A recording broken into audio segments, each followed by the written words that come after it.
Hello everybody, and welcome to day 2 of Mr. Zimit's virtual classroom. Today we're going to be continuing reviewing conditional probability, but today we're going to be looking at how conditional probability and probability in general can be solved using tree diagrams.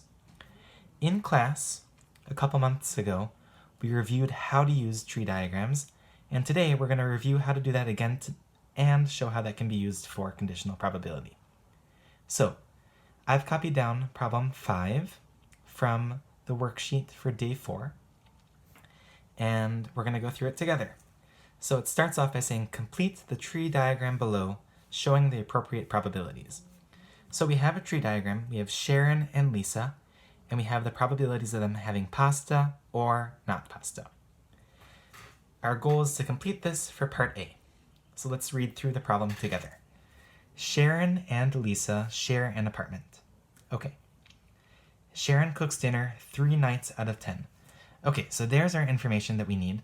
I'll underline that part in blue. Sharon is going to be cooking 3 nights out of 10. So I'm going to fill that in on my tree diagram there. If Sharon does not cook dinner, then Lisa does. Therefore, if Sharon's cooking 3 times out of 10, then Lisa will be cooking 7 times out of 10. So I'm going to fill that in for Lisa as well. Okay, continuing along. If Sharon cooks dinner, the probability that they have pasta is 0.75. That part's already filled in for us. But if it's a 0.75 that they have pasta, or a 75% chance that they have pasta, then there is a 25% chance that they do not have pasta. Together, they have to add up to 100%. If Lisa cooks dinner, the probability that they have pasta is 0.12, or 12%, and similarly, it has to add up to be 100% in total, so the probability of her not cooking pasta would be 0.88. And that is how I can fill it in based on the information here. This is practice synthesizing text to get out the relevant information and to put it into a math diagram that's useful to us as mathematicians and the scholars that we all are. Okay, part A. Part B. Find the probability that Lisa cooks dinner and they do not have pasta. So we've done these in the past before. Whenever we have an and, we have to go through the tree diagram along that path. So we go down the Lisa path and the not cooking pasta path. So that's the 7/10 times, whenever we have an and, we have to multiply the percentages. 7/10 times 0.88. And that gives us 0.616. This over here is our probability of Lisa cooking dinner and not having pasta. 7/10 that Lisa will cook, and an 88% chance that if Lisa's cooking, then they won't have pasta. Okay, part C. Find the probability that they do not have pasta. Well, we already found the probability of Lisa cooking and not having pasta. And now all we have to do, I'll write that down again. All we have to do now is add that on to the probability of Sharon being the cook and not cooking pasta. So same process over there. I multiply along the lines from Sharon to not cooking pasta. I get 3/10 times 0.25. And that gets me in total 0.691. So now I've completed A, B, and C, and I can move on to D. And again, feel free to pause the video wherever you need to in order to make sure that you are understanding everything that's going on. Part D tells us, given that they do not have pasta, find the probability that Lisa cooked dinner. Okay, so whenever we have a given, this is that new conditional probability part, then we always want to put down the given in the denominator. So they do not have pasta. We already found that out in part C. This is going to be our new total 0.691. Given that they do not have pasta, they don't have pasta 0.691% of the time. Or 0.691 of the time. Okay? Find the probability that Lisa cooked dinner. Well, we've already found the probability up here of Lisa cooking dinner, them not having pasta. So we're just going to plug that in as the numerator. Given that they don't have pasta in the denominator, find the probability that Lisa cooked dinner. Well, Lisa cooked dinner of this total amount of time, 0.616 of the time.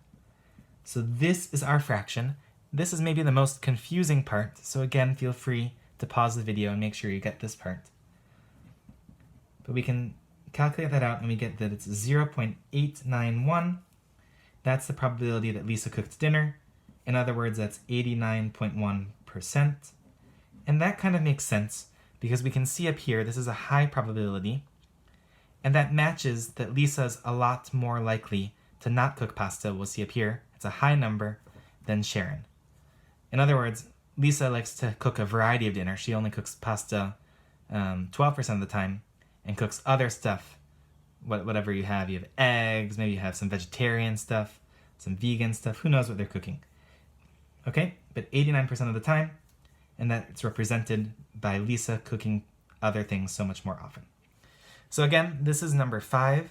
I also wanted to give you an opportunity to go over a slightly more abstract problem. This is number 8 on day 5's worksheet. And what we have over here is the following problem that's a little bit more abstract. I encourage you to pause the video now, complete day 4's worksheet, and then unpause the video and review how to do number 8. Okay, so number 8, we have given two events x and y. Event x has a probability 5/6. Okay, and we have this tree diagram over here that we're trying to figure out. The problem is label each branch of the tree diagram with the probability. So as we're going through, I'm going to fill that out. Event x has a probability 5/6, which means that not x, they have to add up to 1. Not x is going to happen 1/6 of the time. Okay, moving forward. If event x happens, now we're going down this line, then the probability of event y is 2/5.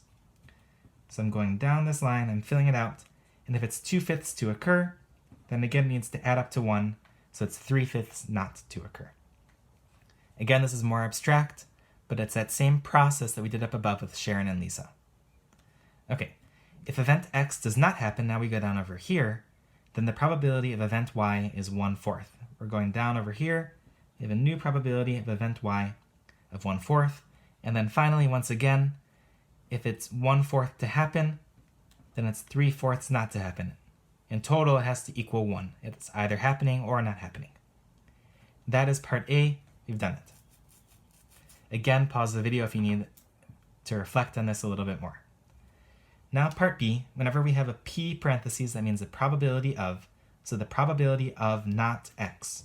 Well, probability of not x, we see right here, is 1/6. So we can just copy that down. It's as easy as that. That's why we make these tree diagrams, because it makes figuring out the probability much easier once we already have them. Okay, part C is the probability of y. This line, again from yesterday, recall, that means given. So probability of y given not x. So what that means is we have to actually make sure that we are going down the not x column. So we're already given not x, and we're trying to find y. We're starting here, we're trying to find y, so that's just 1/4.